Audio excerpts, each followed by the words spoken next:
హామీ ఇస్తున్నా. డబ్బులు మీ దగ్గరుంటే, బీరువా తాళం మీ దగ్గరుంటే మా తమ్ముళ్ళు మీరు చెప్పిన మాటలన్నీ వింటారు. అవునా కాదా? అన్నిటికీ కీలకం డబ్బులు. ఆ డబ్బులు సంపాదించే కిటుకు, ఆ తెలివితేటలు మా ఆడబిడ్డలకే నేర్పిస్తా, మా మగవాళ్ళకు నేర్పిస్తారు. కానీ ఓసారి వీళ్ళకి ఎక్కువ పనులున్నాయి, సాయంత్రం అయితే ఒక పెగ్గేసుకోవాలి, సమయం తగ్గిపోతుంది. మా ఆడబిడ్డలైతే నిష్ఠగా పనిచేస్తారు. అవునా కాదా? అందరూ ఒప్పుకుంటున్నారా? ఇదే కాదు, డోన్ అంటానే ఇక్కడ ముస్లింలు ఉన్నారు. డ్రామాల రాయుడు వచ్చి రహస్యంగా మీ చెవుల్లో చెప్తున్నాడు, నేను వస్తే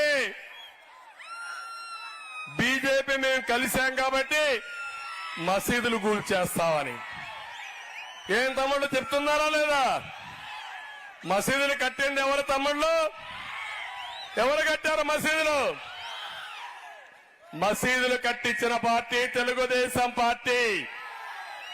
ఉర్దూను రెండో భాష చేసిన పార్టీ తెలుగుదేశం పార్టీ.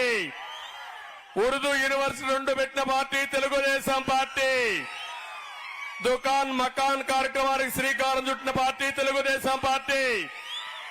దుల్హాన్ ఇచ్చిన పార్టీ ఎవరిచ్చారు తమ్ముళ్ళు అని అడుగుతున్నా. ఏమమ్మా ఎవరిచ్చారు దుల్హాన్?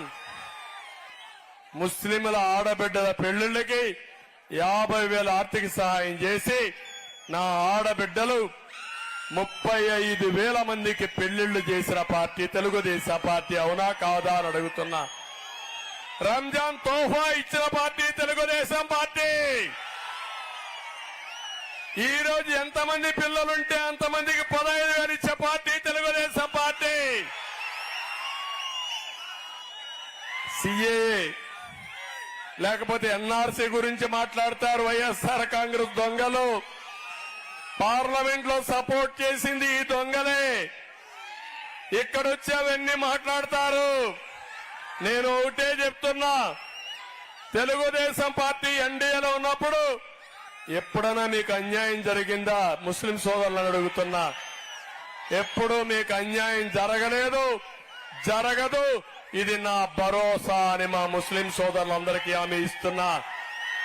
ఇప్పుడు మీరు ఆలోచించండి, అబ్దుల్ సలాం అని పొట్టబెట్టుకున్న పార్టీ వైఎస్ఆర్ కాంగ్రెస్.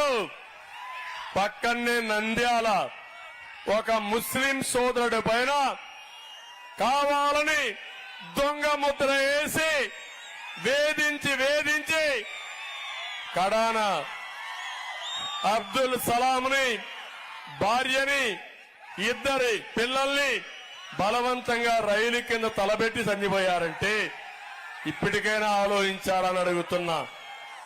నిన్ననే నందికొట్కూరులో నమాజ్కి పోయి ఒక ముస్లిం మహిళ వస్తా ఉంటే కొవ్వెక్కిన శ్రీనివాసులు అనే ఒక వ్యక్తి ఆవిడ యొక్క బురకా తీసి అవమానించాడు. ఎక్కడికి వచ్చావు? దొంగతనానికి వచ్చావని.